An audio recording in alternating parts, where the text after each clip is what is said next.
ये मित्रों आज पढ़ते हैं ऑन हिज ब्लाइंडनेस, जिसे लिखा है कंपोज़ किया है एक बहुत ही famous writer composer John Milton ने, जिनका जन्म 1608 में हुआ था और उनकी मृत्यु 1674 में हुई थी।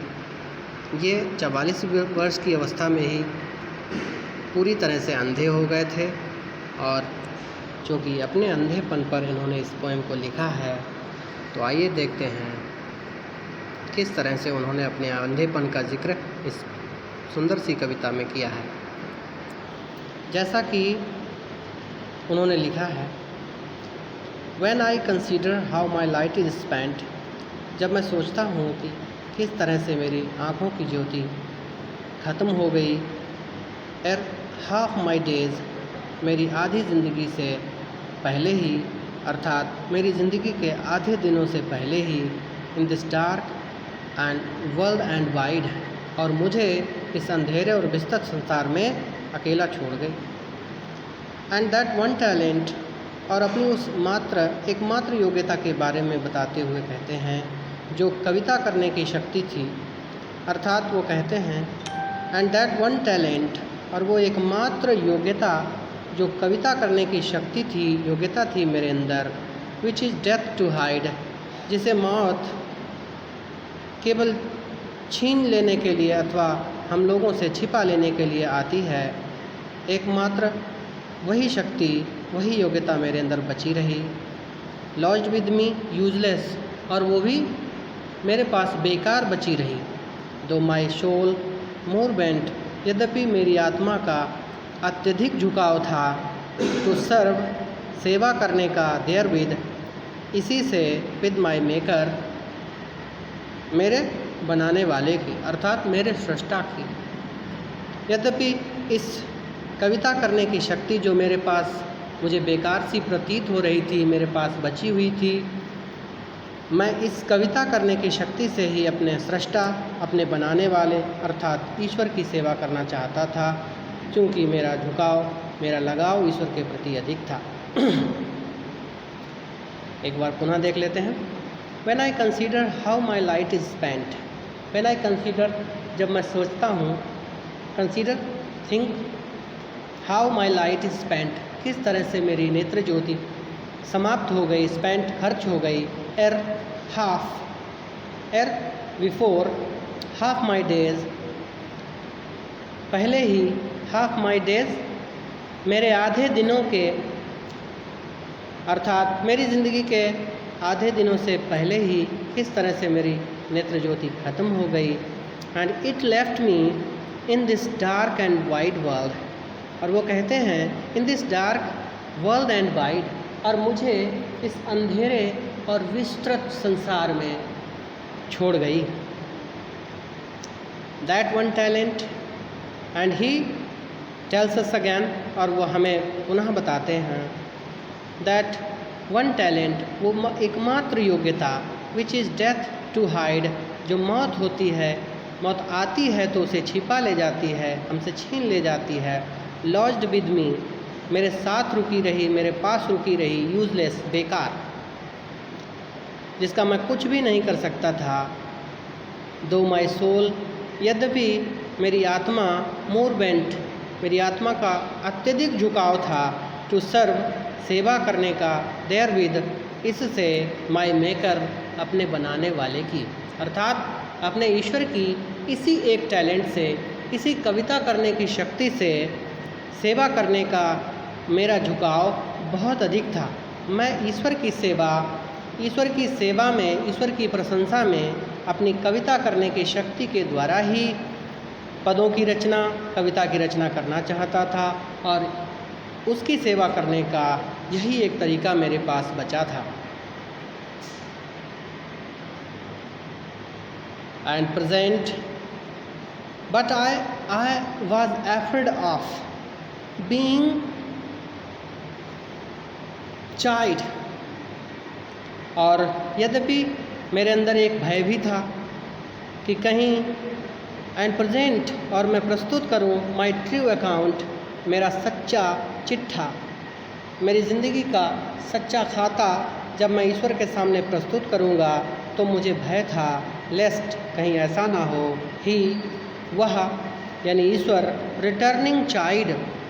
रिटर्निंग मुझे वापस करते हुए चाइड मेरी फटकार ना लगाए। लेकिन मैंने सोचा कि यदि मैं इस कविता करने की शक्ति के द्वारा भी अपने ईश्वर की प्रशंसा में पदों की रचना नहीं कर पाता, अर्थात उसकी प्रशंसा में गान नहीं कर पाता, नहीं गा पाता, तो मुझे भय था कि कहीं जब मैं ईश्वर के सामने प्रस्तुत होऊंगा, अपनी ज़िंदगी का सच्चा चिट्ठा प्रस्तुत करूंगा, तो मुझे भय था कि वह मुझे डांट कर भगा देगा, वापस कर देगा। फिर मैंने सोचा doth God exact day labour कि क्या ईश्वर मेरे द्वारा किए गए दिन के उजाले में किए गए कार्यों का प्रतिफल चाहता है। लाइट डिनाइड इस नेत्र ज्योति को मुझसे छीनकर मेरे द्वारा किए जाने वाले कार्यों का प्रतिफल चाहता है। आई फॉन्डली आस्क तो मैं उत्सुकता बस पूछता हूँ, ये बात उत्सुकता बस पूछता हूँ। बट पैसेंस लेकिन धैर्य, जो मेरे अंदर एक धैर्य है, टू प्रिवेंट दैट मर्मर उस बड़बड़ाहट को रोकने के लिए सून जल्दी ही रिप्लाइज उत्तर देता है। लेकिन मेरे अंदर जो धैर्य था, धारण शक्ति थी, सहन करने की शक्ति थी, इन सब को जब मैं उत्सुकता बस ये पूछता हूँ कि क्या दिन में किए जाने वाले कार्यों का प्रतिफल ईश्वर मुझसे चाहता है, तो मेरा धैर्य मेरी उस बड़बड़ाहट को रोकने के लिए जल्दी ही उत्तर देता है, शीघ्र ही उत्तर देता है। God doth not need either man's work ईश्वर को ना तो मनुष्य के द्वारा किए जाने वाले कार्य चाहिए, आर हिज ऑन गिफ्ट, और न ही उसके अपने खुद के द्वारा दिए गए उपहारों का प्रतिफल चाहिए। Who best bear his mild yoke उसे क्या चाहिए? हु बेस्ट बियर जो भली भांति सर्वश्रेष्ठ तरीके से बियर सहन करते हैं, हिज माइल्ड योक उसके द्वारा दी जाने वाली कठिनाइयों को। दे सर्व हिम बेस्ट वे ही उसकी सर्वश्रेष्ठ सेवा करते हैं, वे ही उसके सर्वश्रेष्ठ भक्त होते हैं। एक बार पुनः देख सकते हैं हम। टू सर्व देयर विद से लेकर to serve therewith my maker though my soul more bent to serve therewith my maker. यद्यपि मेरी आत्मा का झुकाव मेरे ईश्वर की इसी योग्यता से सेवा करने का अधिक था, परंतु मुझे भय था कि कहीं जब मैं उसके सामने प्रस्तुत होऊंगा, उपस्थित होऊंगा, तो वो मुझे डांट कर वापस भगा देगा, वापस कर देगा। तो फिर मैं उत्सुकता बस ये भी पूछता हूँ कि क्या ईश्वर को कि मेरे द्वारा किए जाने वाले कार्यों का प्रतिफल चाहिए? तो धैर्य मेरी इस बड़बड़ाहट को रोकने के लिए उत्तर देता है कि ईश्वर को ना तो इंसान के द्वारा किए जाने वाले कार्यों का प्रतिफल चाहिए और ना ही उसके द्वारा स्वयं दिए गए उपहार उसे चाहिए, परंतु वो व्यक्ति सर्वश्रेष्ठ होते हैं, उसके सर्वश्रेष्ठ भक्त होते हैं, उसकी सर्वश्रेष्ठ सेवा करते हैं, जो उसके द्वारा दी गई कठिनाइयों का, विषम परिस्थितियों का डटकर मुकाबला करते हैं और सर्वश्रेष्ठ तरीके से उनको सहन करते हैं। Now come to the last stanza. His state is kingly. His state is kingly उसकी स्थिति राजा जैसी है।